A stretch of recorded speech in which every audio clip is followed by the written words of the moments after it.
You're looking at a car so small you could park two of them inside a modern SUV, so lightweight it could be towed by a moped, and so mysterious.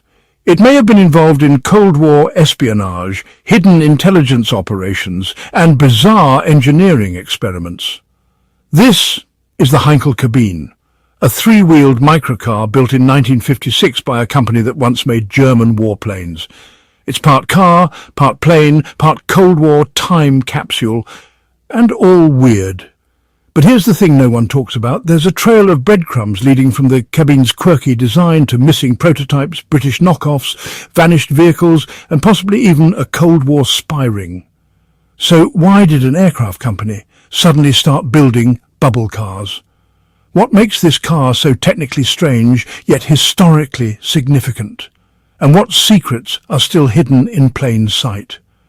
We're about to uncover every single gear, bolt, and bizarre truth inside the 1956 Heinkel Kabine. And hey, smash that subscribe button like you're slamming the front hatch shut on a foggy Berlin morning. This is AbTech Lab, and you're about to go deeper than anyone has dared before. Let's start with how a warplane manufacturer ended up building a car that looks like it belongs in a Pixar movie. To understand the Kabine, you have to go back, way back, to World War II. The Heinkel Company was once one of Germany's top aircraft manufacturers. They built the Heinkel He-111 bomber, used extensively during the Blitz. Their reputation, technological innovation, and a knack for speed. But after the war, Allied forces imposed strict bans on German aviation. Heinkel was effectively grounded. The factory was there, the engineers were there, but building planes, not an option. So Ernst Heinkel and his team had to pivot. First, they made scooters. Then, in 1956, they unveiled this tiny three-wheeled marvel, the Heinkel Kabine. It wasn't just a design project, it was a statement. Germany had been flattened. People needed mobility, but no one could afford big cars or fuel-hungry engines. The solution? Build something simple, affordable, and efficient. The Kabine was all of that, and more. But under that bubbly little shell was something oddly powerful. Let's open the hood. Now get this. Despite looking like something a child might draw on a napkin, the Heinkel Kabine was a legitimate engineering achievement. Under the rear hatch sat a 174cc four-stroke single-cylinder engine. It was air-cooled, overhead valve, and produced just 9.2 horsepower. Now I know what you're thinking. That's less than my lawnmower. And you're not wrong, but that engine pushed the Kabine to speeds of up to 50 miles per hour, 80 kilometers per h. That's actually terrifying, considering it only weighed 243 kilograms, 535 pounds. You, me, and a backpack might outweigh it. It came with a 4-speed manual transmission, a reverse gear, and even front-wheel drive. A rare feature at the time. Suspension? Independent front? Coil spring rear? Fuel economy? Around 100 mpg? That's about 2.4 litres per 100 kilometres. But perhaps the strangest engineering decision was how you got in. There were no side doors. The entire front of the car, windshield, dashboard, steering wheel and all, swung open like a refrigerator. It's like climbing into a vending machine and hoping for the best. Imagine getting into your car head first. That's the Heinkel experience. But here's where it gets weirder. The aircraft influence didn't just stop at aerodynamics. The Kabine was almost too advanced for what it was pretending to be. So how much airplane DNA does this car really have? A lot. The Kabine's entire body was built on a steel monocoque frame, meaning the structure and the body were one and the same. That's straight out of aviation design. Most cars back then used body-on-frame construction, but monocoque? That's lightweight, rigid and used in aircraft fuselages. Then there's the canopy-like visibility. The curved windows gave pilots, drivers, unmatched 360-degree views. Great for city driving, or watching someone suspicious from across the street, which we'll get to. Even the placement of the engine, tucked low in the rear for balance, echoes propeller plane layouts. One engineer once joked that the Kabine was a grounded cockpit with wheels, and honestly, he wasn't wrong. But these weren't just design flexes. They served a deeper, possibly classified purpose. Because what if I told you that the Heinkel Kabine may have been used for espionage during the Cold War? Let's get into the spy stuff. Here's where things take a turn from cute to creepy. After the Kabine's release in 1956, reports began surfacing, especially in Berlin, about these tiny cars appearing in strange places, outside embassies, in alleyways near border checkpoints. Why? Because they were perfect for urban surveillance. They were small, quiet, quick to park, and had excellent visibility. Some versions even had custom dash wiring, non-standard layouts that don't match any civilian manual. Were these modified, and by who?